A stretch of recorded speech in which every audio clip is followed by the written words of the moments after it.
Jangan lupa subscribe YouTube channel Metro TV News dan jangan lupa nyalakan notifikasinya.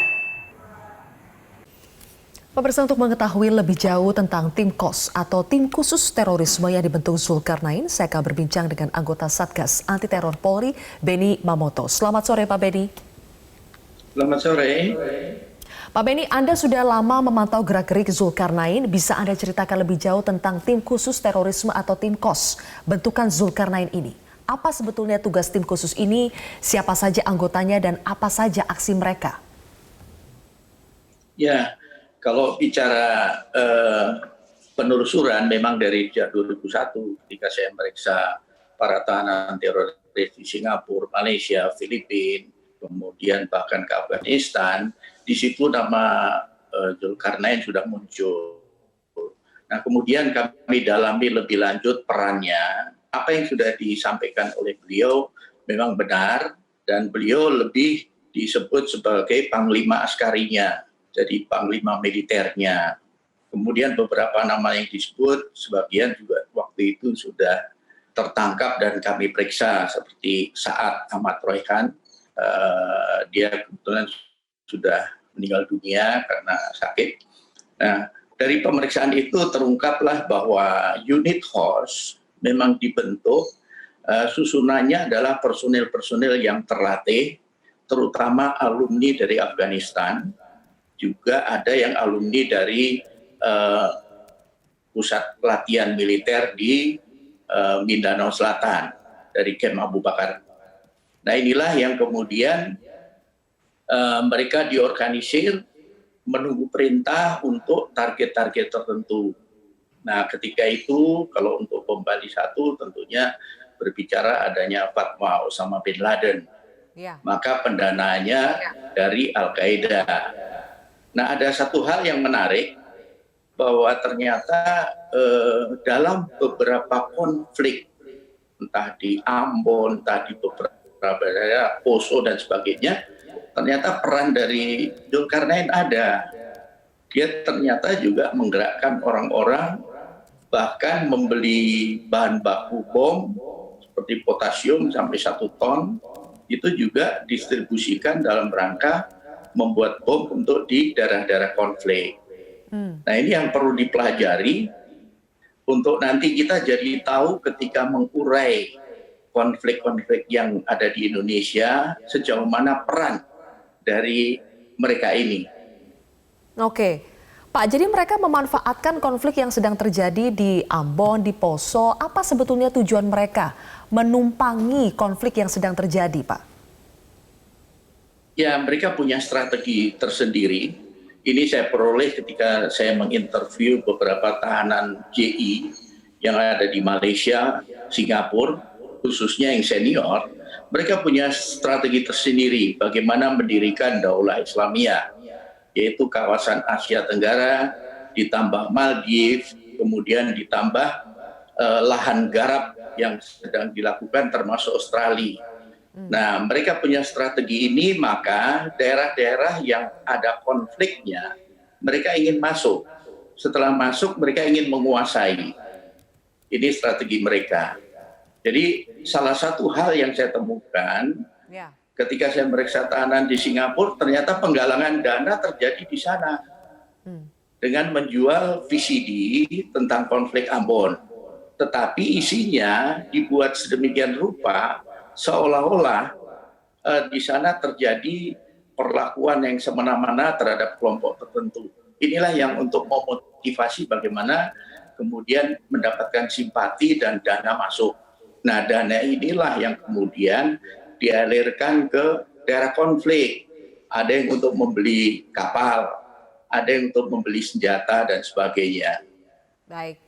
Oke, Pak Benny, nanti kita akan bahas lebih jauh lagi soal penggalangan dana kelompok terorisme Jamaah Islamiyah, khususnya tim KOS yang direkrut oleh Zulkarnain. Tapi kami harus jeda terlebih dahulu. Pemirsa, kami akan kembali melanjutkan perbincangan bersama Benny Mamoto sesaat lagi.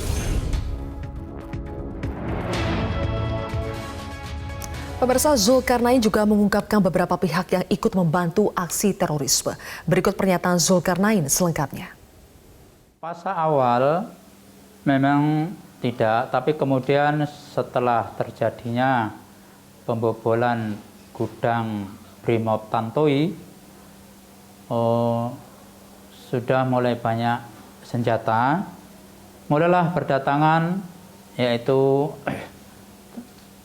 kemudian tadinya kompak, ya di antara adalah lain, yaitu ada kompak DDI masuk, kemudian Laskar Jihad Jafar Umar Tholib masuk, kemudian seperti beberapa personal dari FPI waktu Pekalongan bersama kami juga masuk, contohnya waktu Said Sungkar, Abu Ayas, dan beberapa anak-anak yang lain, anak dari situ. Tapi waktu itu dia belum menemukan FPI, cuma setelah mereka telah turun dari Ambon itu mendeklarasikan FPI, kemudian yang di ketuanya Abu Ayas itu. Kami akan kembali melanjutkan wawancara dengan anggota Satgas Anti Teror Polri, Benny Mamoto. Pak Benny, selain berhasil menggalang dana dari luar negeri seperti Singapura dan Malaysia seperti yang Anda ceritakan tadi, Jamaah Islamiyah juga berhasil untuk menggalang dukungan dari berbagai kelompok lainnya. Tadi seperti yang disebutkan Zulkarnain, termasuk ada dari FPI. Kenapa bisa sampai seperti itu, Pak? Bagaimana cara mereka bisa berhasil menggalang dukungan dari berbagai kelompok untuk ikut bersama-sama dalam aksi terorisme JI ini? Ya, jadi salah satu jaringan teror yang paling rapi dan paling lengkap itu JI. Mereka punya buku pedoman umum Al-Jamaah Islamiyah. Isinya itu lengkap bagaimana strategi mereka dari membangun kekuatan, menggunakan kekuatan, itu tahapannya apa saja, sampai dengan nanti bagaimana proses mendirikan daulah, sampai dengan proses mendirikan khilafah. Di dalamnya diatur secara rigid, semacam ADART-nya. Ketika JI akan berhubungan dan bekerja sama dengan kelompok lain harus seizin amir. Kelompok yang diajak kerjasama harus seajas dan setujuan. Itu diatur secara rigid. Makanya saya katakan ini organisasi yang paling rapi. Nah kemudian teknisnya nanti bagaimana itu juga diatur. Mana-mana yang harus melalui jalur pucuk pimpinan yaitu amir. Mana-mana yang bisa didelegasikan ke bawah. Saya mempelajari ini, maka disertasi saya di program Doktor Kajian Ilmu Kepolisian tentang ini. Jadi saya menarik sekali ketika membaca, melihat, wah hebat sekali. Ketika di Lawean Solo digeledah markas mereka, itu covernya pabrik susu kedelai, tapi isinya dokumen begitu banyak. Itu referensinya buku tentang intelijen, tentang militer, berbagai macam buku referensi yang punya nilai tinggi ada di situ. Jadi kita tidak bisa menganggap remeh, underestimate dengan kelompok ini karena pengalaman mereka sudah internasional. Berlatih di Afghanistan, berjuang ke Afghanistan, dan yang sekarang mereka ke Suriah dan sudah pulang dari Suriah. Artinya sudah ada pengalaman bagaimana berjuang di daerah konflik. Nah, satu lagi, kenapa masalah senjata ini mudah? Para Wijayanto sebagai Amir JI ketika belum tertangkap, dia sudah punya bengkel senjata.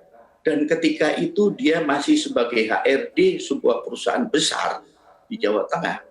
Dia ke Filipina Selatan khusus belajar cara membuat senjata.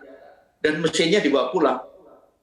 Nah, ini sebagai gambaran untuk marilah kita sama-sama waspada. Jangan mengapresiasi kerja Densus. Ya. Oke, silakan dilanjutkan Pak. Karena Tadi sempat mencegah. sebentar. Ya, jadi para Wijayanto sendiri itu sebagai Amir JI dulu pernah berangkat ke Filipina Selatan khusus belajar cara bikin senjata dan pulang membawa mesinnya. Bahkan sekarang ketika sebelum tertangkap punya bengkel senjata sendiri. Baik. Pak Nah, Beni. ini kita tidak boleh underestimate. Betul, kita tidak boleh underestimate. Pak Beni, yang ingin saya tanyakan adalah ketika mereka, JI ini memiliki struktur organisasi yang begitu rapi, cara kerja yang begitu rapi, sistem perekrutan yang begitu rapi. Apakah dengan tertangkapnya pentolan-pentolan JI seperti Upik Lawanga, Zulkarnain, ini secara signifikan, Pak, melemahkan JI? Ya, sementara ya, tapi ingat bahwa mereka sudah berpengalaman dengan peristiwa sebelumnya. Ketika para amirnya ditangkap, segera mereka konsolidasi menunjuk pelaksana harian. Dan mereka pun sebelum pimpinannya tertangkap, itu sudah menyiapkan. Mereka belajar dari pengalaman selama ini. Oleh sebab itu, ini kerja besar. Prestasi besar memang tidak disertai ada bom, tetapi ini menurut pandangan saya prestasi yang tidak kalah dengan pengungkapan sebelumnya.